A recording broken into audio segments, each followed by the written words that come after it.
हमने पिछली क्लास में अध्ययन किया था अंध महासागर की धाराएं, जिसमें हमने ये पढ़ा था कि गर्म और ठंडी धाराएं हुआ करती है। आज हम लोग हिंद महासागर की धाराओं पर चर्चा करेंगे। हिंद महासागर तीसरा बड़ा महासागर है।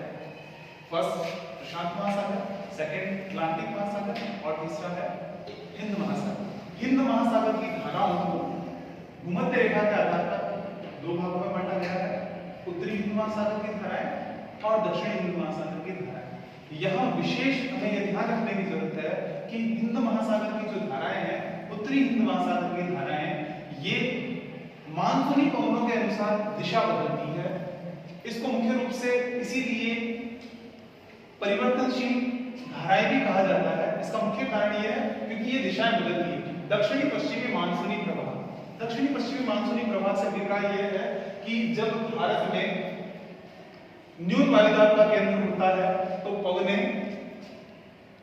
दक्षिणी भाग से, यहाँ उच्च वायुदाब का केंद्र होता है, यहाँ से हवाएं न्यून दाब की तरफ बढ़ती है। हमने पहले पढ़ चुके हैं कि हवाएं उच्च दाब से न्यून दाब की तरफ जाती है। जब ये पवनें चलती है तो इन पवनों की जो दिशा भूमध्य रेखा के पास आने के बाद दक्षिण पश्चिम हो जाती है फेरल के नियमानुसार। इसी कारण ये जो हवाएं दक्षिण पश्चिमी हो जाती है तो यहाँ जो समुद्र की जो धाराएं हैं उनकी डायरेक्शन भी क्या हो जाती है, दक्षिणी पश्चिमी मानसूनी प्रवाह। तो यानी जब मानसून आता है तब इसकी डायरेक्शन दक्षिणी पश्चिमी मानसून प्रवाह के रूप में चलेगी, क्योंकि उत्तरी हिंद महासागर पूरा का पूरा स्थल भाग से घिरा हुआ है।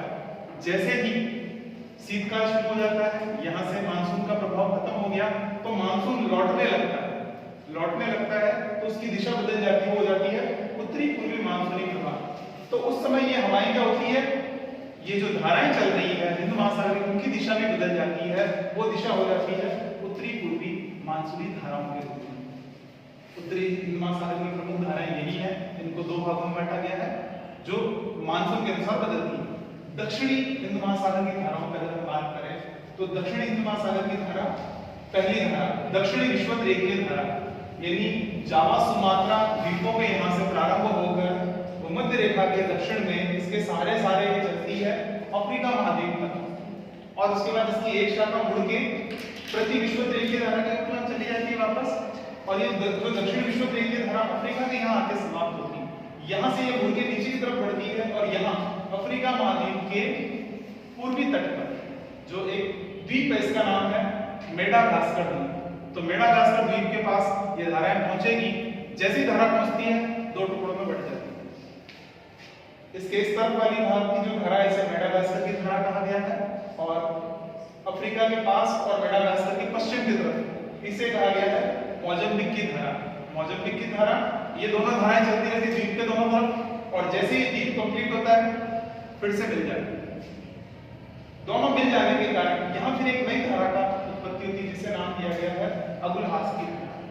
यानी हिंद महासागर की जो गर्म धाराएं हैं, दक्षिणी विषुवत-रेखीय, प्रति विषुवत-रेखीय, मेडागास्कर की धारा, मोजाम्बिक की धारा और अगुलहास की धारा, ये है प्रमुख गर्म धाराएं। और ठंडी धाराओं की जब हम बात करें, क्योंकि हमने हिंद महासागर में भी पढ़ा था कि नीचे पूरा एक ठंडा प्रवाह चल रहा है। प्रवाह मतलब एक बहुत बड़ी लार्ज स्केल में जल राशि का चलना।